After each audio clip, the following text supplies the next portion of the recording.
Hey YouTube. So we've reached kind of a sad day in the life of any liveaboard, and that's the day that you stop living aboard. Our life situation's kind of changed, so we've moved ashore and we're getting ready to sell the boat. But I thought before we do that, we should probably videotape a quick tour. You're gonna have to bear with me. I don't really have a lot of time for this. It's kind of a spur of the moment decision. But we'll run through and give you the full tour of Bountiful Blessings. So here she is, it's Bountiful Blessings, beautiful Nova 42, built in 1986. Got a teak rail going all the way around, along with the stainless steel lifeline. I don't remember the exact specs on the anchor, but it is severely oversized with an electric roller furler, or not roller furler, electric windlass. Almost all chain, I think, for the road. I don't remember the exact figures for there. Going forward, you can see classic Sundeck style layout. We've got hookup here for 2 power. One of those is to power the stove all by itself, which is kind of nice. You know, I never have to worry about the load of the stove. And then hook up for the cable, and over here we have our water hookup, so you set it up just like city water, just like you would with an RV. So we have full city water pressure. That's the bulk of what's worth showing outside. So coming up on deck, pretty wide walkways. You can almost go double wide if you're a pretty small person. Right now my hips are almost exactly the width of this, so usually I walk through sideways, but I also have pretty decent sized hips. Kind of forward. So forward deck is super spacious, and it's also set up so it's nice and flat here. It's great for setting up beach chairs, and same thing up here. Got the foot controls for the electric windlass. Very, very, very easy to use. And there's also a saltwater hose in that little compartment, so you can rinse off any dirt that might have accumulated on your anchor. Nothing crazy on this side, but just to show it.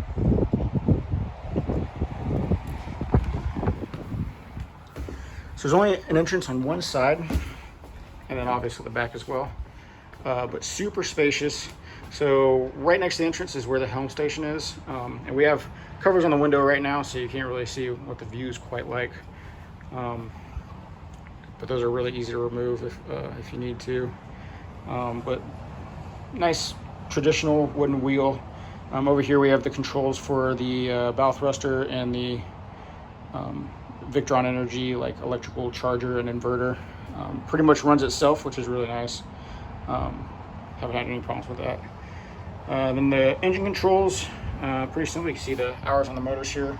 So we've got twin Perkins 185 horse diesel engines.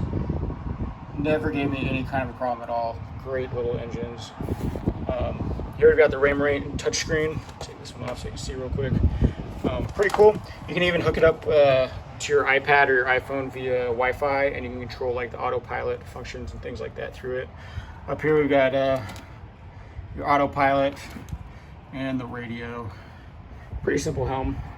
Nice updated electronics. We do have radar and a fish finder, depth sounder, all that kind of stuff. So real quick, just to look around the living room area. It's a great little setup for the TV over here. It's got a built-in Blu-ray player and a sound system where you can, which can connect to the TV, the radio, Bluetooth, or it even has a little iPhone or audio jack hookup that you can hook something to.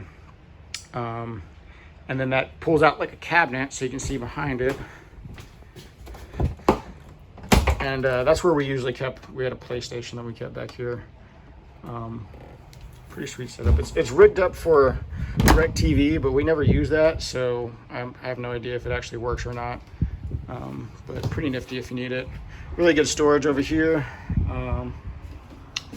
Cool. And then under the windows, we got storage. So here's the subwoofer for the sound system. Again, that fusion style system, you can isolate all the different areas on the boat. So you can crank it on the aft deck, or you can turn it all the way down on the aft deck and just turn it on inside. Pretty cool setup. But these cabinets go all the way back. There's also, I believe there's 3 sets of cabinets on that side that go, again, all the way to the hull. Pretty nice little setup. Next, a little breakfast bar. We had this recliner couch setup, which I have like a little stopper behind it. You're not going to be able to see it very well on the video, but this comes with the boat. So nice little recliner couch. Or if you don't like it, we can remove it as well. Coming down the galley. So one of the big selling parts of this boat was the galley. So nice full-size fridge. We have electric range and tons of storage. Single deep sink with a little pull-out handle. With a spray selector as well, so that's really nice. Over here you have your spice rack. Behind that is our access to the electrical, all that stuff. So nice and clean there. Here's our indicators for our water level and the so you might call it the CHT level, the holding tank level, as well as the shore power circuit breakers. I'll just kind of show you. Nice deep cabinets, and these are all kind of like that. Underneath there, it goes down like 3 levels. It's kind of a pain because you have to remove the shelves to kind of get to the next level. But my wife actually really liked it for keeping all of her accessories for her Instapot. But as you can see, nice big fridge and freezer. The dinette here does lay down to make a bed if you so desire. We never really used it that way, but it's really nice. Microwave always comes with the boat, and the handheld radio is kind of a backup. And those cabinets are nice and deep, just like the other ones. We'll go and continue forward here. Underneath here, by the way, is the holding tank. Underneath that seat is a battery bank, and then underneath that seat is just straight storage. You can see there's a little drawer here. And then beyond that drawer, there's even more storage. It's where the autopilot used to be, but no longer. So since autopilots aren't as bulky as they used to be. Up here is our forward berth. This is where the baby used to sleep. But nice, big, like very comfortable for 2 adults. And in this lower bunk, it's at least a double. Maybe a little bit on the shorter side than like what you might find in a house. And then we have these 2 singles up here, which we used as just extra shelf space. It was great for that, but you could fit a person in each. And we also have a nice big closet, and it's got sort of the towel closet set up in the back, and then like a hanging area in front of that. I don't know if I've ever turned that light on before, but it's pretty nice. It's where we kept like our wet stuff, or our outdoor stuff. We have a wet head over here. Nothing super noteworthy here. Just nice, big, spacious. Actually, there is kind of a lot of storage here. Go all the way back. And then we use this as a shelf for even more storage, and it's pretty huge. And then we do have the shower curtain. I've actually taken a shower in here a couple times and didn't have any problems with it. All right, continuing forward. So again, nice, spacious. One really noteworthy thing about this boat is the beam is something like 13 feet. I've had people come in who have essentially the same size boat and are amazed by how huge this thing seems. And that's why. Over here we have this like wine cabinet, which I need to clean that mirror. I'll probably be doing that right after this video, but nice little setup. We also used to hang a calendar up there. Coming further back, so here's the master stateroom with a queen size bed. There's a water tank under the bed, so no extra storage under there, but tons of storage on the sides. All those have shelves that go, I don't know, as far back as like half a t-shirt, because that's how I fold my stuff, and it fit really well in there. And And then all the drawers, obviously. TV is going to stay with the boat, same as the fan. And another thing I really liked about this boat is these windows allowed excellent airflow. We had it rigged up with kind of DIY'd some mosquito net, but we pulled that down because it's not super visually attractive for selling a boat, but super easy to do. And then this was my closet, pretty much full length, and more than wide enough. We honestly had more clothes storage on this boat than we do in our house, which isn't surprising in San Diego. Turn the lights on. And then here was the wife's closet, so super, super deep. All the way back there. Turn the light on so you can see. I mean, doesn't get better than that on a boat.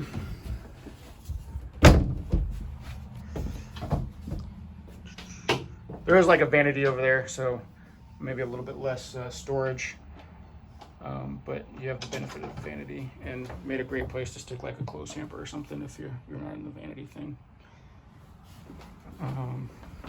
Here's the master head. Pretty nice, good storage underneath. Little toilet paper holder on the door. I've always been a fan of that design. And then full stand-up shower, which worked great.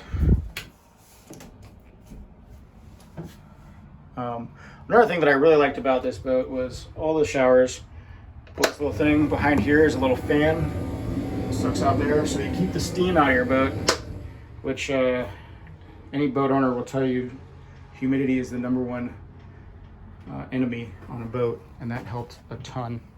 There were time periods where we were taking showers every single day, and no issues.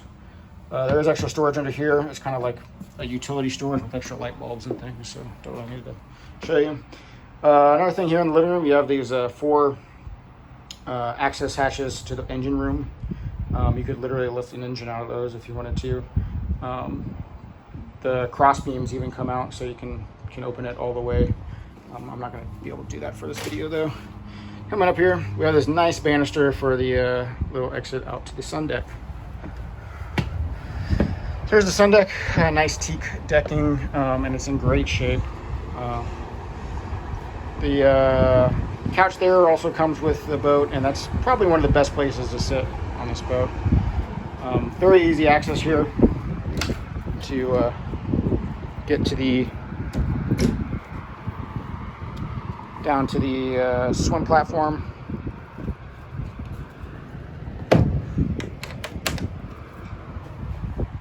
And then another big selling point to the boat, I'll tell you, if you got a wife who agrees to a boat or to live on a boat, and she says but for any reason, it doesn't matter what the reason is, just say yes.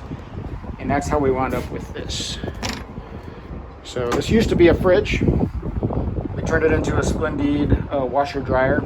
It fits perfect in this little space, and works pretty good. It does small loads if you want to use the dryer portion, and it's pretty slow, but it does produce very nice clean clothes. And of course that's staying with the boat. We also have ice maker under here. It's turned off right now, and we cleaned it up and dried it up, so it's ready for the next owner. And all of our old fire extinguishers. When we bought the boat, it actually had a lot of these guys right here are the original like 1987 fire extinguishers that came with the boat. So we decided to replace those, but you know, didn't really need to throw them away. Cool. Up here we got like a liquor cabinet set up. Really, I mean, I think it's designed for wine bottles, but we kept our liquor there. And over here, I think I kept like a cigar box there, or just more whatever you want to keep outside. But humongous living space out here. Honestly, if you wanted to put canvas around here, this could be a whole nother bedroom. And I've seen people do that before. So coming up, nice easy walkway up to the Flybridge area. Nice grab rails. Got the double captain seats. I'm not going to pull all the canvas off right now. I might post a picture with the video. Great storage underneath. This is my personal favorite place to sit on the boat. You just prop your back up against there, and get a great breeze and great shade. But everything you need to control the boat from up here, same Raymarine setup with the autopilot controls, and I think it has actually an extra indicator for depth or whatever you want to set it for. Huge storage underneath here too, that goes all the way out the little like hat brim that comes in front of the Flybridge. We used to keep a grill under there, but pretty great setup. And that's pretty much the full tour of Bountiful Blessings. All right, just real quick, I wanted to add on the engine room tour. So the stairs pull up. This is the easiest way to get down. Like I said, you can also pull up the floor in the main saloon living room area. But going down below, super clean engine room. Like I said, I've never had any issues with these engines. So battery bank on either side. And then here's your nice big Perkins Range 4 200s, which produce about 185 horse each, which is more than enough power. I've never, ever felt like I needed more power. If anything, maybe less. Going back, there's a box full of extra filters for you. There's a generator in the back. Go back here so you can see. Pretty easy. I'm on my knees right now, but I'm just barely hitting my head on the beam here. So good, easy to get around. There's your hot water heater. Again, the generator. Seacock, super easy to get to. There's a seacock for the generator, the port engine. There's one for the starboard engine. We also have fuel filters for each of the engines, which is super nice. Then we have, that's our 24 volt charger, which charges the batteries for the thrusters. I actually very recently replaced that. The old one, the circuit breaker holder failed, and I didn't realize that till I replaced the whole thing. And then that's kind of the master controller for the electrical on the boat. Another really great thing, which you can kind of see highlighted back here, that's PEX tubing. All the plumbing on this boat has been converted to PEX, which is super nice in a boat this age, where the copper piping can be a huge issue. But that's the real end of the tour. I hope you enjoyed it.